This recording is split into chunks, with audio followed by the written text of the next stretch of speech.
Pave the way. Pave the way. Lay the groundwork. Lay the groundwork. Listed on. Listed on. Accept a whole range of cryptos. Accept a whole range of cryptos. Put down a deposit. Put down a deposit. Okay, imagine this for a second. You're buying a house, maybe an apartment in Tokyo, but instead of, wiring millions of yen, you just tap a few buttons on your crypto wallet. Sounds pretty futuristic, right? Almost sci-fi. Well, today on the deep dive, we're going to pull back the curtain because this isn't some far-off dream. It's actually happening. We've got the sources, and we're going to explore how a digital coin, could literally become your next house key in Japan. And it's really fascinating because Japan, well, they were quite ahead of the curve on this. Way back in 2016, they actually legally recognized cryptocurrencies as assets. That wasn't just dipping a toe in the water. That was a foundational regulatory step. It really paved the way for this kind of thing to mature properly within the system, not just exist on the fringes. Right, laying the groundwork. So who's actually doing this? Who are the big players making it happen? Yeah. Our sources point strongly towards Open House Group. This isn't some small startup. They're a major real estate company, founded in '96, listed on the Tokyo Stock Exchange. A big deal. And the really striking thing, early 2025, they just went for it. Started accepting a whole range of cryptos for property purchases. Yeah, not just Bitcoin. Exactly. Bitcoin, Ethereum, Ripple, Solana. I even saw Dogecoin on the list. Right.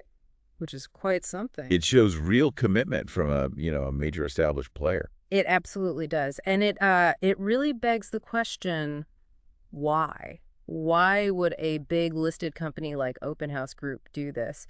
If you look at the sources, there are basically two sort of key drivers. First, it's a huge advantage for foreign investors. Think about the usual process. Oh, the nightmare. Exactly. The nightmare of international wires. Slow speeds, high fees, tons of red tape, currency exchange headaches. Crypto just kind of cuts through all that. It allows for direct, relatively quick property buys from overseas. Okay, yeah, that makes perfect sense for international buyers. It gets rid of those massive hurdles. But what about the younger Japanese buyers you mentioned? You said crypto is like a normalized asset for them. Is it really seen like stocks? Is it just about, oh, I made some money on crypto, let's buy a house? Or is it deeper? That's a really good question. It seems to be a bit of both, but leaning towards normalization. For a significant chunk of that younger demographic in Japan, crypto isn't just this wild speculative gamble anymore. It's become just another part of their investment portfolio, like stocks, like bonds perhaps. So using their Bitcoin gains or maybe Ethereum to put down a deposit or buy a condo. It doesn't feel that radical to them. It's just leveraging an asset they hold. Plus, it can be faster, more flexible sometimes than traditional routes. Interesting. So less about speculation, more about practical asset utilization. Now, there's another layer here our sources mentioned, which sounds, well, potentially even more revolutionary, this idea of tokenization of real estate. Can you break that down a bit?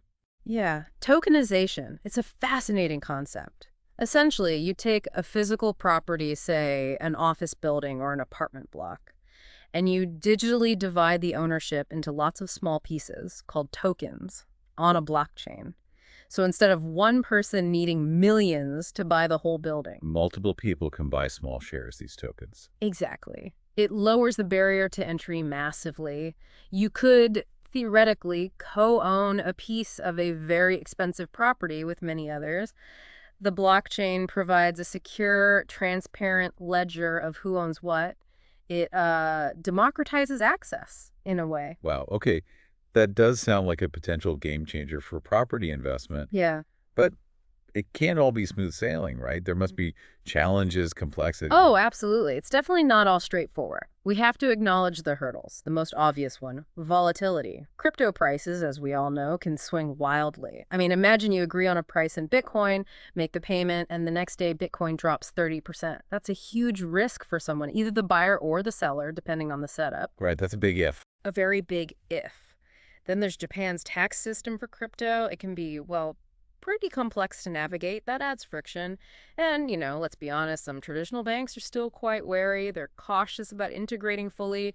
So you still have potential issues where the traditional financial world meets this new digital one. So, putting it all together, what we're seeing is this quiet but pretty significant digital shift in Japan's property market.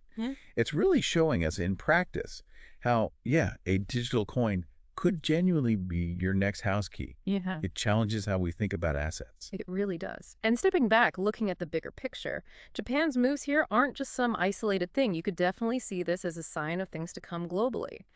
As fintech and blockchain tech mature in other countries, we'll likely see similar integrations. It really makes you wonder, doesn't it? What other traditional sectors, art, collectibles, maybe even things like agriculture, could digital assets transform next? How might your own financial world look different in, say, 5 or 10 years because of this? Food for thought.